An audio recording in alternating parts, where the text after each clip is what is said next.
नमस्कार भारत।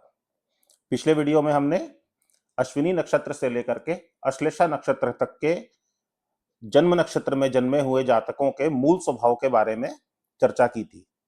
आज हम इससे आगे के 9 नक्षत्र यानी मघा से लेकर के ज्येष्ठा तक जन्मे जातकों के जन्म नक्षत्र के अनुसार उनके मूल स्वभाव कैसे होंगे, इसको जानने का प्रयास करेंगे। देखिए, आपकी कुंडली में अगर 5 नंबर की राशि सिंह राशि में चंद्रमा 0 से लेकर के 13 डिग्री 20 मिनट तक का बैठा हो तो आपका जन्म मघा नक्षत्र में हुआ है। मघा अगेन एक गंडमूल नक्षत्र है। गंडमूल का मतलब जब 2 नक्षत्रों का मिलन होता है, 9 नक्षत्र जब पार हो जाते हैं और जो 10वां नक्षत्र आता है, ऐसे ही 18वां 19वां 27वां पहला जब ऐसी कोई स्थिति बनती है तो उसको गंडमूल नक्षत्र कहा जाता है। तो अब समझते हैं कि मघा नक्षत्र में जन्मे जातकों का मूल स्वभाव कैसा होगा। देखिए, ये नक्षत्र जब आप आसमान में देखेंगे तो आपको एक राजगद्दी जैसा दिखाई देगा, सिंहासन मतलब राज सिंहासन जैसा देखने में प्रतीत होगा। ऐसे लोग जो मघा नक्षत्र में जन्म लेते हैं जीवन में ऊंची उपलब्धियां प्राप्त करते हैं, अपने क्षेत्र में अपार सफल भी होते हैं। राजा जैसा पद प्रतिष्ठा इनको अपने जीवन में देखने और भोगने को मिलती है। इनकी भौतिक इच्छाएं बहुत बड़ी होती हैं और सामाजिक छवि के प्रति कम चिंता करते हैं, क्योंकि इनको बढ़ना इनके स्वभाव में होता है, बड़ा करना इनके स्वभाव में होता है। जिज्ञासु होते हैं, सुंदर होते हैं, काम में निपुण होते हैं, अपने कार्य क्षेत्र में निपुण होते हैं। दूसरों के तहत काम करना इनको थोड़ा कम पसंद आता है, क्योंकि जैसे गंडमूल नक्षत्र है तो ये स्वतंत्र विचार वाले ज्यादा होते हैं। इनको खुद के हिसाब से चलना ज्यादा पसंद होता है। थोड़ी बहुत दिखावे की प्रवृत्ति भी होती है। हाँ, रहस्यों को गुप्त रखने की एक बहुत अच्छी कला होती है इनके अंदर। अगर कोई रहस्य इनके पास है तो वो सुरक्षित रहेगा। लोगों से रिश्ते अच्छे होते हैं, बहादुर होते हैं, जिम्मेदार होते हैं, महत्वाकांक्षी होते हैं। एक बात और, इनको अपने जीवन में अधिकारियों से, कह सकते हैं अधिकारियों से या सरकार से या ऐसे पद पे बैठे लोग जो एडमिनिस्ट्रेशन को रूल कर रहे हैं, उनसे मदद जरूर मिलती है। अपने मन की बात कह देते हैं लोगों से। अक्षर की बात करें तो मा, मी, मू, में, ये जन्मकालीन नक्षत्र के अनुसार इनका जन्माक्षर आता है। देवता इनके पितृदेव होते हैं। ऐसे लोगों को पितृदेव की पूजा करनी चाहिए। इनको कह सकते हैं कि ये अपने पितरों का आशीर्वाद लेकर के पैदा होते हैं।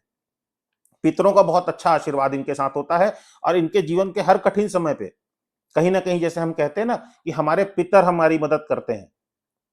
आमतौर पर तो सुनने मिलता है कि आपके पितर नाराज होंगे, आपको पितृ दोष लगा हुआ है, लेकिन मघा नक्षत्र में जन्मे जातकों के लिए आप ये समझ लीजिए कि ये अपने जन्म के साथ अपने पितरों का आशीर्वाद लेकर के पैदा हुए हैं। गण राक्षस का होता है।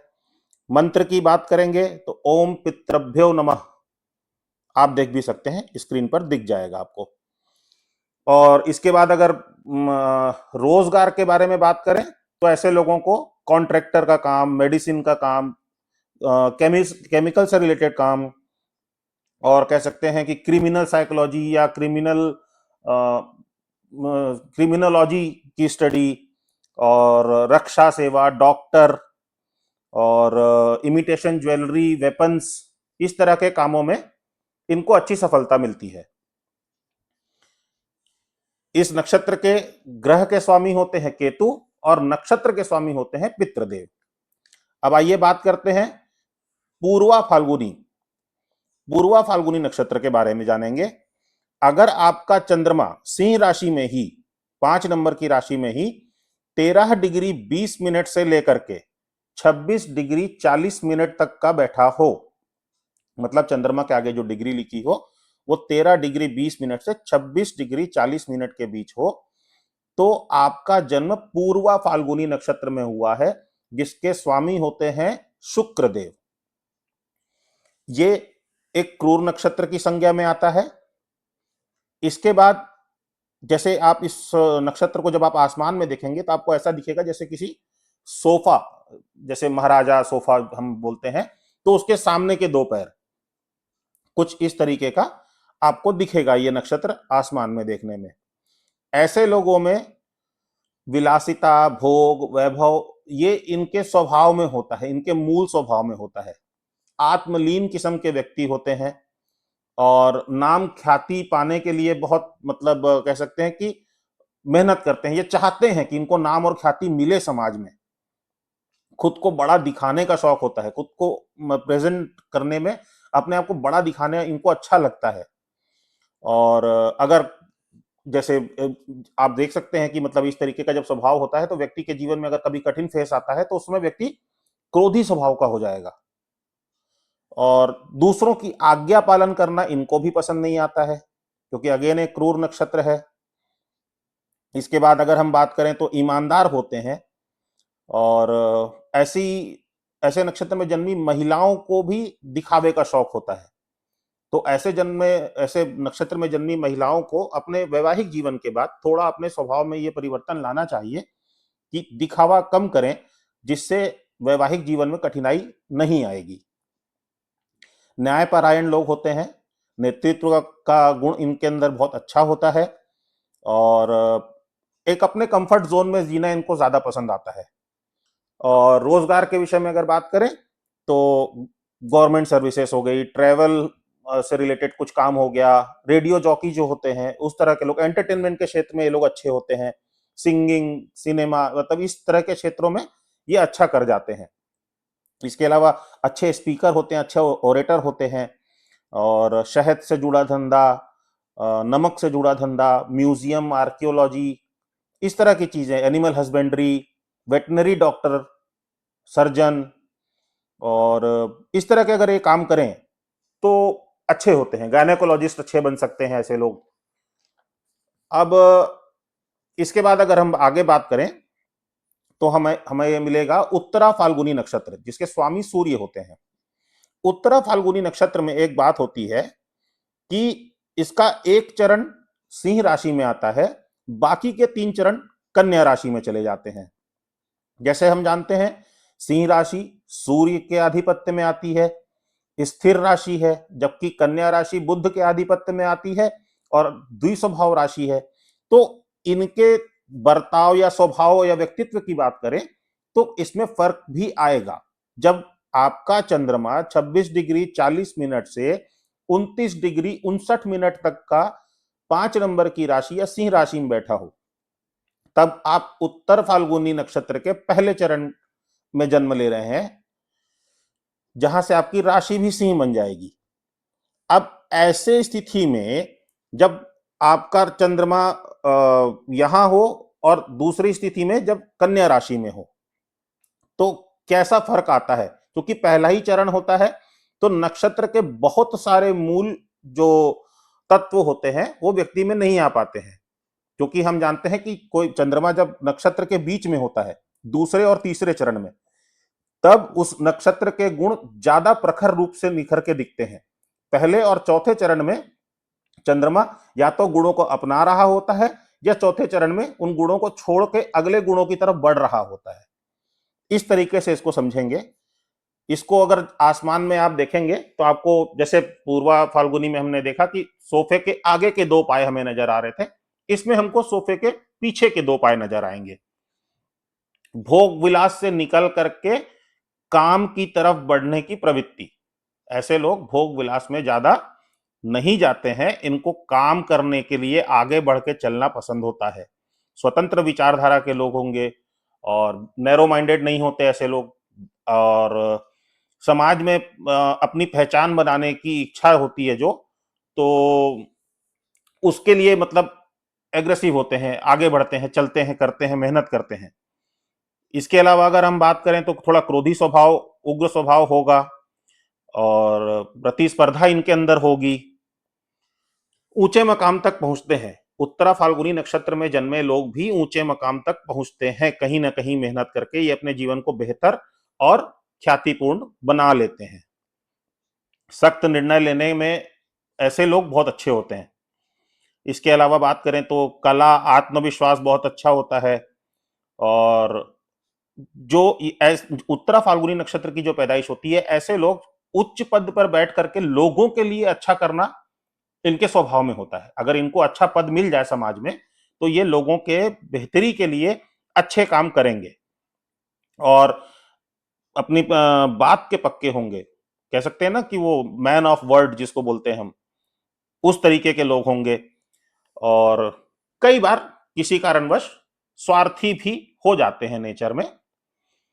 अब इसके बाद अगर हम बात करें तो जब सिंह राशि में उत्तरा फाल्गुनी नक्षत्र में आपका जन्म हो रहा है, तो ऐसे लोगों के लिए गवर्नमेंट सर्विस, डॉक्टर, हार्ट या गायनेकोलॉजी से रिलेटेड, क्योंकि सूर्य को हम हार्ट से हमेशा जोड़ के देखते हैं, हार्ट से, आंखों की रोशनी, हृदय, सूर्य ही है।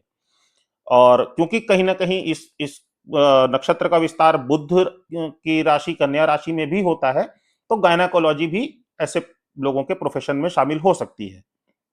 अच्छे बिजनेसमैन, मर्चेंट नेवी जैसा काम, और रक्षा के क्षेत्र में, सिक्योरिटी के क्षेत्र में और स्टॉक मार्केट के क्षेत्र में, ऐसे लोग जब सिंह राशि में उत्तरा फाल्गुनी नक्षत्र हो, आप पहले चरण में आपका जन्म हुआ हो, और अगर आगे के 3 चरण में जन्म हुआ है जब चंद्रमा कन्या राशि में पहुंच जाएगा, तो फिर वैसे लोगों के लिए पत्रकार और कह सकते हैं मुद्रण, छपाई जिसको बोलते हैं, पैसे की छपाई या छपाई, मुद्रण और प्रकाशन, उसके बाद जनसंपर्क जैसे काम, डिप्लोमेट, अच्छे डिप्लोमेट और अच्छे मैनेजर, चीजों को जो मैनेज करने वाले हों, इवेंट को या किसी बड़ी चीजों को।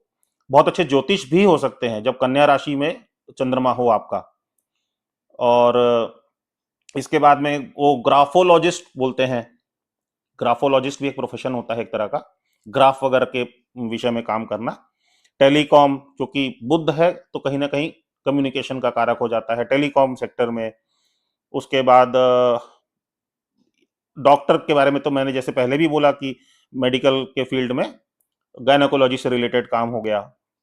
ट्रैवल एंड टूरिज्म इंडस्ट्री और पोस्टल, जैसे कोरियर का काम हो गया, पोस्टल से जुड़ी चीजों में अगर ये काम करें तो भी एक अच्छे बढ़ जाते हैं। म्यूजिक इंस्ट्रूमेंट्स, वाद्य यंत्र का काम भी इनके लिए अच्छा सूटेबल होता है। गण मनुष्य का होता है, इसीलिए स्वभाव में एक अच्छी विशेषता आपको देखने मिलेगी। इसके आगे हम बात करते हैं हस्त नक्षत्र की। हस्त नक्षत्र का चारों चरण कन्या राशि में ही मिलेगा आपको देखने के लिए। जब कन्या राशि में 6 नंबर की राशि में आपका चंद्रमा 10 डिग्री से लेकर के 23 डिग्री 20 मिनट तक का बैठा हो, तो यह समझ लीजिए कि आपका जन्म हस्त नक्षत्र में हुआ है। इसके बाद इसका अगर आप आकार आप देखेंगे आसमान में, तो एक हाथ जैसा ही दिखाई देता है। और कई कई बार मतलब इसको इस तरीके से भी देखा जाता है कि एक बंद मुट्ठी सी दिखाई दे रही है, या फिर कह सकते हैं कि एक सांचा जैसा कुछ, पहिया जैसा कुछ दिखाई दे रहा है। लेकिन हाथ हाथ जैसा ही आमतौर पे देखने मिलता है। जो आप आज की डेट में अगर खोजेंगे भी, गूगल करेंगे, फोटोग्राफ वगैरह ढूंढेंगे, तो आपको एक हाथ का ही निशान बना हुआ दिखाई देगा। इस नक्षत्र में जन्मे जातकों के लिए एक बहुत खासियत होती है कि हाथ से किए जाने वाले जितने भी काम होते हैं, चाहे आप एम्ब्रॉयडरी कह लीजिए, पेंटिंग कह लीजिए, आर्टिस्टिक वाले जो काम होते हैं, ड्राइंग, पेंटिंग और हाथ से किए जाने वाले कामों में आप और भी कुछ भी देख सकते हैं। मेहंदी, स्टिचिंग, जो कारीगरी होती है कपड़ों के ऊपर, अलग किस्म की, जैसे चिकन का काम होता है हमारे यहाँ लखनऊ वगैरह साइड में, बनारसी साड़ियां होती हैं, वो हाथ से स्टिच की जाती हैं। वैसे कामों में इनको बहुत अच्छी सफलता ही मिलती है, और वैसे कामों में इनकी रुचि भी होती है, वैसे काम ये करना पसंद भी करते हैं। इसके बात करेंगे तो दृढ़ता बहुत अच्छी होती है इनके अंदर, और समय का सदुपयोग करना ये लोग अच्छे से जानते हैं। और लेकिन हाँ, एक चीज इनके अंदर होती है कि बिना निजी स्वार्थ के कोई काम नहीं करना चाहेंगे। आप इनसे निस्वार्थ कोई काम नहीं करवा सकते। ये अपने विषय में सोचेंगे जरूर, मेरा फायदा क्या है इस काम में। दूसरों पर आसानी से विश्वास नहीं करते हैं, कहीं ना कहीं बुध का प्रभाव है, क्योंकि कन्या राशि है तो दिमाग तेज होगा और समझदारी से काम करेंगे, दिमाग सही दिशा में दौड़ेगा, अपना फायदा नुकसान की गणना बहुत आसान हो जाती है ऐसे व्यक्तियों के लिए। और एक चीज और होगी कि कह सकते हैं कि गृहस्थ जीवन अच्छे से चलता है ऐसे लोगों का। और कोई भी काम करने के पहले उसको अच्छे से परख के ही मतलब उसको करना चाहेंगे, उसके बिना निर्णय नहीं लेंगे। अचानक कोई काम नहीं, एब्रप्टली कोई डिसीजन नहीं लेते हैं लोग। परिश्रमी होते हैं। कई बार कह सकते हैं कि बिना जरूरत का भी काम करना पड़ जाता है ऐसे लोगों को। दृष्टि बहुत सूक्ष्म होती है, किसी चीज का एनालिसिस बहुत अच्छे से कर लेते हैं, बहुत गहराई तक कर लेते हैं। और अपने काम में लापरवाही नहीं करते हैं। ऐसे लोगों को माइक्रो मैनेजमेंट करने की एक इनर कैपेबिलिटी कह सकते हैं कि बाय बर्थ ही मिलती है। और अगर अब ऐसा जब क्वालिटी किसी के अंदर होता है तो आप ये भी समझ सकते हैं कि जब कोई दूसरा कार्य कर रहा होगा और उसमें बार बार त्रुटियां कर रहा होगा, तो वैसे लोगों से फिर ये असंतुष्ट हो जाएंगे और उनको फिर मतलब उनकी आलोचना भी करेंगे। अरे यार, ये काम ऐसे भी तो कर किया जा सकता था, वैसे क्यों नहीं करते हो, परफेक्शन ही नहीं तुम्हारे अंदर। इस तरह की एक जो आदत होती है स्वभाव में। जिज्ञासु होते हैं, आत्मनियंत्रण बहुत अच्छा होता है। ऐसे लोगों का बुढ़ापा बहुत अच्छा होता है, जिनका जन्म नक्षत्र हस्त हो। वो जीवन में क्या मेहनत करेंगे, कैसे करेंगे, वो अपनी जगह पे है, लेकिन ऐसे लोगों का बुढ़ापा बढ़िया ही होगा। अच्छा बुढ़ापा, सुख समृद्धि से अपना बुढ़ापा गुजारते हैं ऐसे लोग। प्रतिष्ठा मिलती है ऐसे लोगों को। और सृजन की क्षमता इनके अंदर अच्छी होती है। जैसे मैंने बताया, आर्टिस्टिक नेचर के होते हैं, तो किसी चीज को बनाना, सृजन करना इनके नेचर में होता है। अच्छे वक्ता होते हैं। घर से दूर रहने की भी इच्छा होती है ऐसे लोगों की कई बार। और थोड़ा झगड़ालू और कुछ स्वार्थी स्वभाव भी होता है। चतुर बहुत होते हैं। दोष ढूंढने की प्रवृत्ति होती है, क्योंकि माइक्रो मैनेजमेंट इनकी एक इनर क्वालिटी है। तो दोष ढूंढने की प्रवृत्ति अपने आप ही उसके साथ आ जाएगी।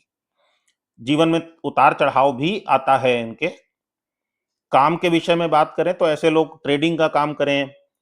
अगेन मैंने कहा, जैसे डॉक्यूमेंटेशन से रिलेटेड, बुद्ध से रिलेटेड बात आ गई, तो पोस्टल का काम, शिपिंग का काम, कंस्ट्रक्शन का काम, और कलर और इंक जैसे काम होते हैं जो, क्योंकि कहीं ना कहीं वो आर्टिस्टिक चीजों से जुड़ाव दे रहा है। एंटरटेनमेंट के क्षेत्र में अच्छे पॉलिटिशियन भी होते हैं, क्योंकि बहुत अच्छे ओरेटर भी होते हैं, बहुत अच्छे स्पीकर भी होते हैं, वक्ता बहुत अच्छे होते हैं। लॉ की फील्ड में ऐसे लोग बहुत अच्छा काम कर जाते हैं। एक्सपोर्ट से रिलेटेड काम हो, डिप्लोमेट हो, ऐसे कामों में ऐसे लोगों को सफलता भी मिलती है, और आमतौर पर ऐसा काम ये करते देखे भी जाते हैं। और अक्षर की बात करें, नामाक्षर पू, श, अण और ठ, ये 4 अक्षर होते हैं। इनके नक्षत्र स्वामी सविता देवी होती हैं, जिनका बीज मंत्र ओम सावित्रे नमः। और देवगण के होते हैं ऐसे लोग। और प्रतीक, जैसे मैंने बताया कि आसमान में आप इस नक्षत्र को जब देखेंगे तो आपको एक हाथ जैसा दिखाई देगा, हाथ जैसा एक आकृति बनी हुई दिखाई देगी।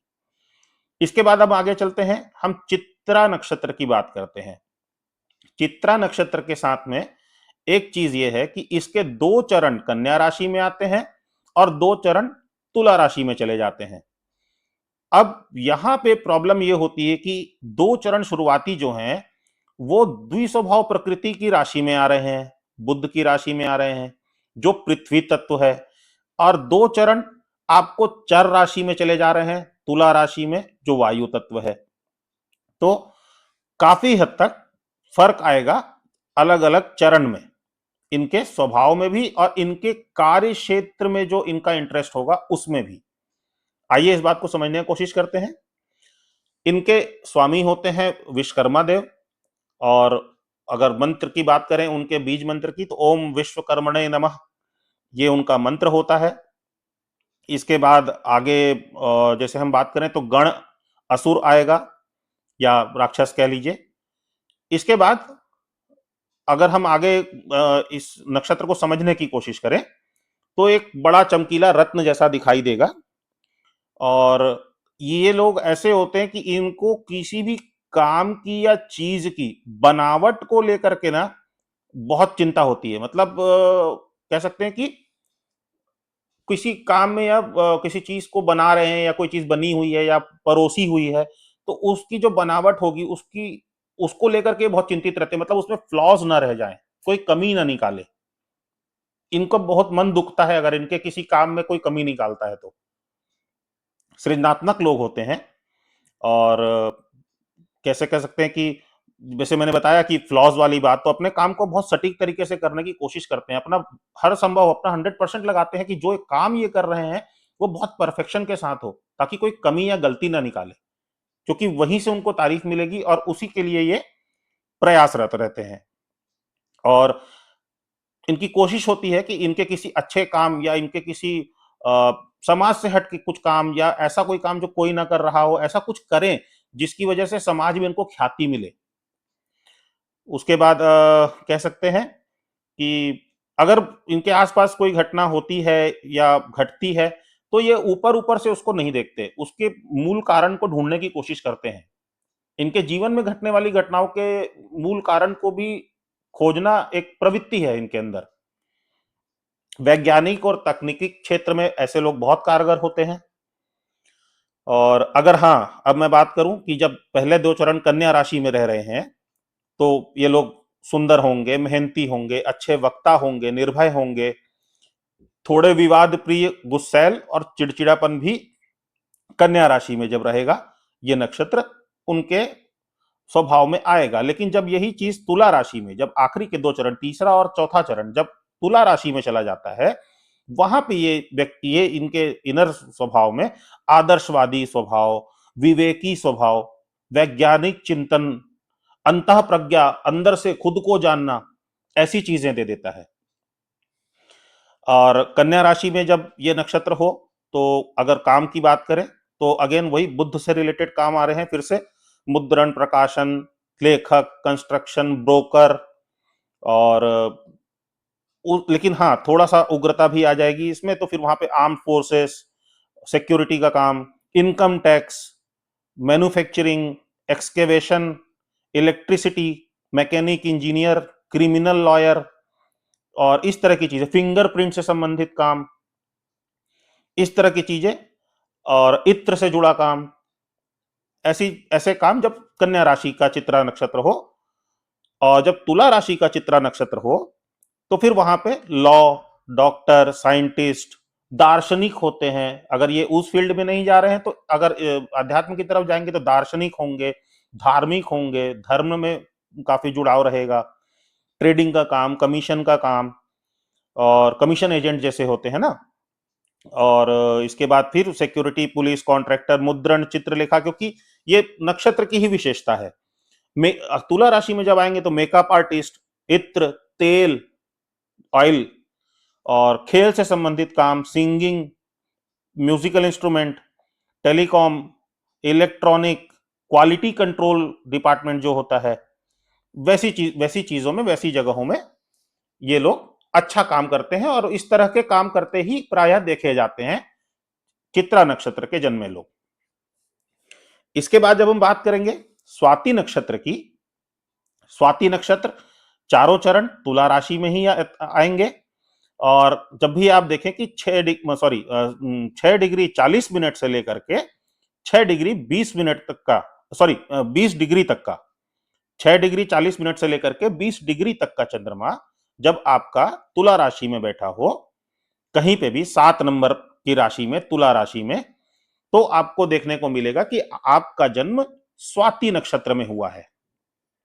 स्वाति नक्षत्र की बात करें तो यहां पर जो इस नक्षत्र के गुणों का जो विस्तार होता है आपके मूल स्वभाव में, तो जब आप पहले इस नक्षत्र को आसमान में देखेंगे तो आपको ऐसा दिखेगा कुछ जैसे हवा में बहती हुई कोई छोटी सी पौधे की, छोटा सा पौधा या उसकी डाली आसमान में हवा में तैरती हुई सी या बहती हुई सी, क्योंकि वायु तत्व है जैसा मैंने बताया।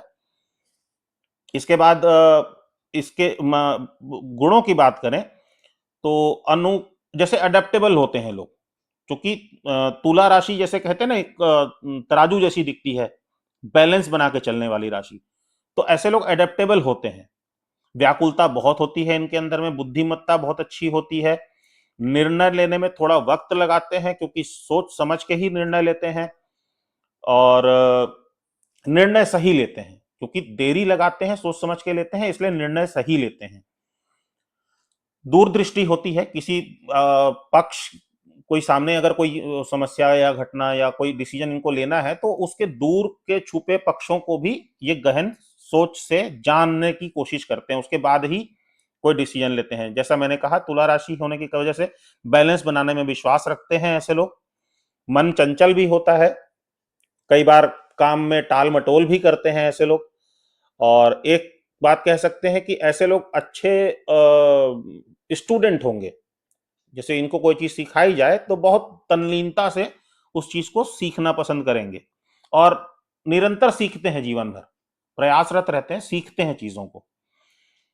इसके बाद अगर आगे की जैसे बात करें तो थोड़ा विनम्र होंगे, अच्छा बोलने वाले होंगे, मृदुभाषी जैसे कह सकते हैं। यहाँ पे गुड ओरेटर की जगह मृदुभाषी मैं शब्द इस्तेमाल कर रहा हूं। मीठा बोलने वाले, अच्छा बोलने वाले, इनकी बात सुनने में आपको अच्छा लगेगा। और ऐसे लोग चाहते हैं और कोशिश भी करते हैं, और आमतौर पे होता भी ऐसा है कि अपने किसी टैलेंट की वजह से, इनको पोटेंशियल की वजह से, इनर पोटेंशियल, इनर टैलेंट, या जो इन्होंने सीखा है समाज में, उससे इनको समाज में मान सम्मान मिले। और ऐसे लोग नौकरी थोड़ा कम करना पसंद करते हैं, व्यापार की तरफ झुकाव इनका ज्यादा रहता है। आगे चल के मेहनत करके धनवान भी बनते हैं। और जैसे मैंने कहा कि इनके जो देवता होते हैं वो वायुदेव होते हैं। और अक्षर की बात करूं तो रू, रे, रो, ता, ये अक्षर, नाम अक्षर आपको देखने को मिलेंगे। इसके बाद गण की बात करूं तो देवगण के होते हैं। ऐसे लोग अगर electrical equipments, vehicles, transport, travel and tourism industry, और cinema, TV, music, arts, exhibition, decoration, और जज, साइंटिस्ट, पोएट, बेकरी और डेयरी से जुड़ा काम, और फोटोग्राफी, वीडियोग्राफी जैसे काम, गारमेंट्स, परफ्यूम का काम, ऐसे लोगों को सूट करता है। और ऐसे लोग, मतलब आमतौर पे आपको ऐसे लोग इसी तरीका का काम करते हुए देखने को मिलेंगे। इसके बाद अगर हम आगे चलें और बात करें विशाखा नक्षत्र की, तो विशाखा नक्षत्र का 3 चरण तुला राशि में आता है और एक चरण आखिरी वाला वो वृश्चिक राशि में चला जाता है। तो अगर आपकी कुंडली में कहीं पे भी 7 नंबर की राशि पे किसी भी भाव में चंद्रमा बैठे हो, 20 डिग्री से लेकर के 29 डिग्री 59 मिनट तक के, तो आपका जो चंद्रमा है वो विशाखा नक्षत्र में है। विशाखा नक्षत्र को जब आप आसमान में देखेंगे तो आपको ऐसा दिखेगा जैसे कोई सजा हुआ सा द्वार, और सजा हुआ सा द्वार, और ऐसा कह सकते हैं मतलब जैसे कोई कुछ बड़ी उपलब्धि हासिल करके, जीत करके वापस गृह प्रवेश कर रहा है और वो घर का द्वार सजा करके उसका वेलकम किया जा रहा है। कुछ इस तरह की आपको चीजें देखने मिलेगी। अट्रैक्टिव पर्सनालिटी होती है ऐसे लोगों की, बहुत विनम्र होते हैं, धर्मपरायण होते हैं, अपने धर्म को नहीं छोड़ते, ईमानदार होते हैं, सुसंस्कृत होते हैं, सुव्यवस्थित होते हैं, इनका दिमाग बहुत बैलेंस्ड होता है। और कह सकते हैं कि दया, उदारता, बुद्धिमानी, मीठी बोली, और हाँ, थोड़ा गुस्सा भी इनके अंदर होता है, अगर त्वरित गुस्सा जिसको कहते हैं, कि एक त्वरित गुस्सा भी इनके अंदर होता है। कई बार ऐसा देखने मिला है कि विशाखा नक्षत्र में जन्मे लोगों का बचपन थोड़ा कठिन होता है। एक्चुअली बचपन कठिन नहीं होता, ये कह लेना चाहिए कि इनको सफलता जीवन में देरी से मिलती है। और अब देरी से मिलने का आप चाहे दैविक कारण मान लीजिए या व्यक्तिगत कारण मान लीजिए, ये लोग थोड़ा चीजों को एक्सप्लोर करने में टाइम लगाते हैं और धीरे धीरे ही उपलब्धि हासिल करते हैं, और लेकिन स्थिर उपलब्धि हासिल करते हैं। और कभी कभी थोड़े रूढ़िवादी भी हो जाते हैं ऐसे लोग, और अपने लक्ष्य के प्रति बहुत दृढ़ होते हैं। जैसे मैंने बताया कि सफलता देरी से मिलती है, तो लेकिन ये उसमें तल्लीन रहते हैं, ऐसा नहीं कि छोड़ देंगे अचानक, या थोड़ी भी निराशा हुई तो पीछे हट गए, वैसा व्यक्तित्व नहीं होगा इन लोगों का। डगमगाते नहीं है, अपने लक्ष्य को प्राप्त करते हैं, जैसे भी जितनी भी मेहनत करनी पड़े। और इसके बाद विल पावर बहुत अच्छा होता है, क्योंकि टिक के काम करने का एक स्वभाव है इनके अंदर में। और अंदर में खालीपन होता है इनके अंदर, एक तरह का खालीपन इनको जीवन भर फील होगा। अब वो किसी भी तरीके से हो सकता है, चाहे वो परिवार से रिलेटेड हो, समाज से रिलेटेड हो, काम या ख्याति से रिलेटेड हो, एक खालीपन जरूर होता है इनके अंदर। आप कभी ऐसे लोगों से बात करेंगे तो वो आपको अगर नजदीकी होंगे तो आपको खुल के बताएंगे। और एक बात और कहूं तो जो चीजें इनके पास उपलब्ध नहीं है उस चीज की चिंता ज्यादा करते हैं। जो है उसको तो भोग कर ही रहे होते हैं, लेकिन चिंता में रहते हैं कि मेरे पास ये है तो वो क्यों नहीं है। इस तरह का एक स्वभाव इनके अंदर होता है। हो सकता है ये भी एक कारण हो इनके अंदर के खालीपन का।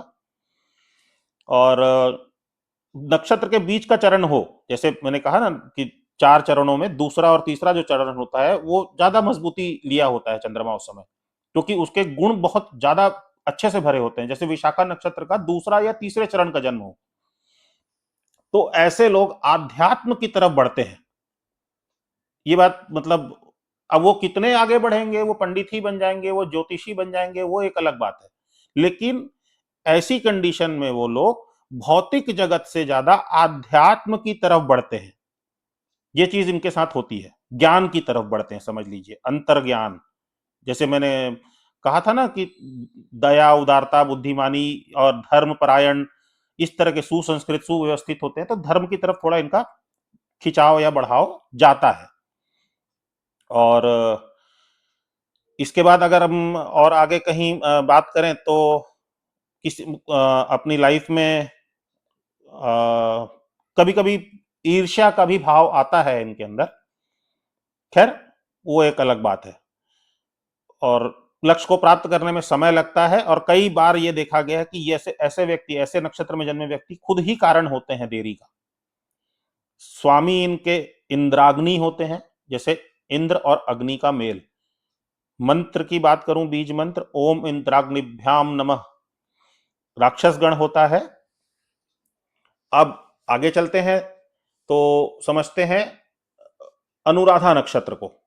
अच्छा, एक बात अलग से तो खैर मैं नहीं कहना चाहूंगा, लेकिन वृश्चिक राशि में जब इनका जो आखिरी चरण होता है वहां पर इनके स्वभाव में थोड़ा परिवर्तन आ जाता है। वहां पर ऐसे व्यक्ति जो स्वभाव से होते हैं, प्रभावशाली होते हैं, ऊर्जावान होते हैं, और सीधा साधा स्वतंत्र, थोड़े विवाद प्रिय भी होते हैं, सम्मानित होते हैं। जब जो विशाखा नक्षत्र का आखिरी चरण वहां पे जब वृश्चिक राशि में है। इसके बाद हम बात करते हैं अनुराधा नक्षत्र की। तो जब आप अनुराधा नक्षत्र को देखेंगे तो 8 नंबर की राशि में, जहां भी 8 नंबर लिखा हो आपकी कुंडली में, अगर वहां पे चंद्रमा बैठे हुए हैं और वो चंद्रमा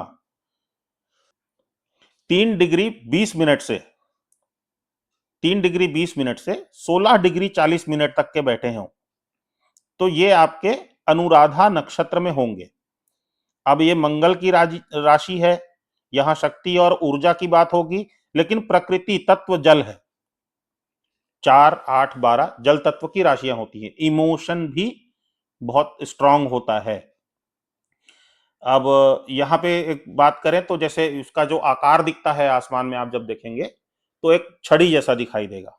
छड़ी जैसा मतलब जैसे पहले दंडाधिकारी के पास में छड़ियां हुआ करती थी, जैसे कह सकते हैं कि सत्ता का प्रतीक। और किसी भी मतलब वातावरण में इनकी प्योरिटी खराब नहीं होती, किसी भी वातावरण में, कैसी भी जगह पे। और अपने लक्ष्य को, कह सकते हैं अपने एम को हासिल करने के लिए लगातार बढ़ते रहते हैं। फाइटर स्पिरिट होती है, और इनको क्या चाहिए ये इनको पता होता है। ये बहुत अच्छी चीज होती है इनके अंदर में। खोजी प्रवृत्ति के लोग होते हैं, खोजना, ढूंढना, इस तरह की चीजें। क्योंकि वृश्चिक राशि को हमेशा उससे भी जोड़ के देखा जाता है जो एक्सकेवेशन से रिलेटेड काम होते हैं, जहां खोदने की जरूरत होती है। अपरंपरागत किस्म के लोग होते हैं, और क्रांतिकारी स्वभाव, क्योंकि एनर्जी यहाँ पे फिर चंद्रमा के साथ में मिल जा रही है, स्वभाव में आ जा रही है।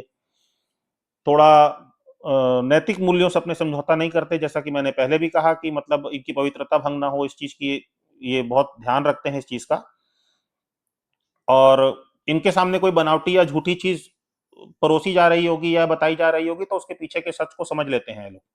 क्योंकि खोजी प्रवृत्ति के लोग होते हैं तो दिमाग तेज होता है, तर्कशील होते हैं, मतलब तर्क बहुत अच्छा करेंगे, समझ बहुत अच्छी होगी, निपुण होते हैं, गणित में बहुत अच्छे होते हैं, डीप थिंकर्स जैसे जैसे कह सकते हैं ना, गहन सोचने वाले, तो डीप थिंकर्स होते हैं। और डिसिप्लिन्ड होते हैं, इनके अंदर एक प्रवृत्ति होती है कि इनको घूमना बहुत पसंद होता है, घूमना बहुत पसंद करते हैं। और एक जिज्ञासु किस्म की प्रवृत्ति होती है। इनके जो नक्षत्र स्वामी होते हैं वो होते हैं मित्रदेव, ओम मित्राय नमः बीज मंत्र है उनका। और जन्माक्षर की बात करूं तो ना, नी, नू, ने, ये इनके जन्माक्षर होते हैं। और जैसे मैंने बताया कि बुद्धिमान, मेहनती, निपुण और थोड़ा अस्थिरता, क्योंकि ग्रह क्षेत्र से दूर जाके अच्छा प्रदर्शन कर पाते हैं तो थोड़ा तनाव भी रहता है। आकस्मिक बदलाव आते हैं इनके जीवन में। और इसके बाद अगर बात करूं तो एक प्रतिशोधपूर्ण उत्तेजना भी इनके अंदर देखी जाती है। और स्वादिष्ट भोजन इनको बहुत पसंद होता है, स्वादिष्ट भोजन बहुत पसंद करते हैं। कला के तरफ अच्छा झुकाव होता है इनका, ज्यादा झुकाव होता है। इसके बाद आगे की बात करें तो ज्येष्ठा नक्षत्र आता है, जो अगेन एक गंडमूल नक्षत्र है। तो जब आप किसी की कुंडली पे देखें कि 8 नंबर की राशि में आखिरी के चरणों में, आखिरी के 4 चरणों में, मतलब 16 डिग्री 40 मिनट से 29 डिग्री 59 मिनट तक का अगर चंद्रमा बैठा हो तो वो ज्येष्ठा नक्षत्र में कहलाएगा, जहां इसके स्वामी बुध होते हैं और नक्षत्र स्वामी इनके इंद्र होते हैं। बीज मंत्र इनका ओम इंद्राय नमः। और इसके अलावा अगर इस नक्षत्र को हम समझने की कोशिश करें, पहले नामाक्षर की बात कर लेता हूं। तो नो, या, यी, य के ऊपर बड़ी ई और यू, य में बड़े ऊ की मात्रा। नो, या, यी, यू, ये जन्माक्षर होते हैं। आसमान में जब आप देखेंगे इस नक्षत्र को तो एक जैसे कान का कुंडल होता है, गोल कुंडल जैसी आकृति आपको दिखाई देगी। ये नक्षत्र थोड़ा खतरनाक होता है।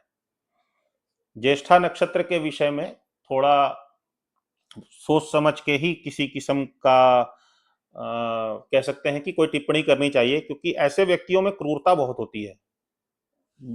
और ये कह सकते हैं अपनी छवि के प्रति ज्यादा झुकाव होगा। मैं कैसा दिख रहा हूँ, लोग मेरे बारे में क्या सोच रहे हैं, मैं सही हूँ, मैं जो बोलूंगा वही सही है, इस तरह की एक चीज होती है इनके अंदर। और उसी को बनाए रखने के पीछे इनका पूरा जीवन चले जाता है। अपने बड़े भाई बहनों से आसानी से पटती नहीं इन लोगों की। कॉम्पिटिटिव बहुत होते हैं, व्यर्थ की चिंता बहुत करते हैं। और एक बात इनके अंदर और होती है, जैसे मैंने कहा कि ऐसे टिप्पणी नहीं करनी चाहिए, क्योंकि अगर इनके साथ में कोई बुरा कर जाए तो जब तक ये उसको नुकसान नहीं पहुंचा देंगे तब तक इनके अंदर का प्रतिशोध शांत ही नहीं होगा। फिर वो व्यक्ति इनसे दूर भी क्यों ना चला जाए, लेकिन ये जब तक उसको परेशान नहीं करके आएंगे, जब तक उसको झुकाएंगे नहीं, या ये एहसास नहीं कराएंगे कि तूने मेरे साथ गलत किया था तो मैं तेरे साथ गलत कर रहा हूं, देख, तब तक इनके अंदर का प्रतिशोध शांत नहीं होता है। और वो इनके तनाव का भी कारण हो जाता है। वैसे बारीकियों को ढूंढना, बारीकी से काम करना इनके अंदर एक स्वभाव में होता है। सेल्फ सेंटर्ड होते हैं, पहले अपना फायदा देखेंगे। अब इसको आप सेल्फ सेंटर्डनेस कह लीजिए, सेल्फिशनेस कह लीजिए, धूर्तता कह लीजिए, लेकिन ये अपना नुकसान नहीं होने देंगे। आपका होता है तो हो जाए, अपना नुकसान नहीं होने देंगे। और एक बात बहुत अच्छी होती है कि वैसे बाकी सबके साथ बहुत अच्छे होते हैं। दूसरों को कुछ भी बोलने के पहले बहुत अच्छे से आत्म अवलोकन करके ही बोलते हैं। और स्वभाव से एकदम निडर किस्म के व्यक्ति, आंख में आंख डाल के बोलने वाले व्यक्ति, इस तरीके का एक स्वभाव इनका होगा। और ऐसे व्यक्तियों के संबंध में ये माना गया है ज्योतिष शास्त्र में कि ऐसे व्यक्तियों को अपने संतान की तरफ से तकलीफ मिलती है, घर से दूर रहना पसंद होता है इनको। और कार्य में, अपनी कार्य क्षेत्र में जो उनका जो भी वर्क फील्ड होगा उसमें बार बार बदलाव आते रहता है। स्वस्थ होते हैं, स्वस्थ काया होती है। जीवन के पहले भाग में थोड़ी परेशानी आती है, अपने रिश्तेदारों की मदद करना इनको पसंद नहीं होता है। और हाजिर जवाब होंगे, थोड़ा कलह प्रिय होते हैं, कलह पसंद है इनको क्योंकि और काम के बारे में बात करें तो अगेन जैसे फर्नेस का काम हो, बॉयलर का काम हो, मोटर पंप जैसा काम हो, केमिकल इंजीनियरिंग से रिलेटेड कोई काम हो, कंस्ट्रक्शन ड्रेनेज लाइन का काम हो, और ये जो बीमा करवाते हैं हम LIC, उससे संबंधित कोई काम हो, स्वास्थ्य से संबंधित कोई काम हो, और जेल सुप्रिटेंडेंट या जेल के अधिकारी ऐसा कोई काम हो, कलर और इंक का काम हो, वायर और केबल का काम हो, ऐसे कामों में ऐसे व्यक्तियों का लगाव भी होता है, और ऐसे कामों में वो आगे बढ़ भी जाते हैं, और ऐसे कामों को करते हुए देखे भी गए हैं। तो ये आपके बीच के 9 नक्षत्र थे, मघा से लेकर के ज्येष्ठा तक। अगले एपिसोड में हम लोग मूल से लेकर के रेवती तक के जन्मे जातकों का मूल स्वभाव और बीज मंत्र जानेंगे। आज के विषय को यहीं पे विश्राम देते हैं। नमस्कार, धन्यवाद।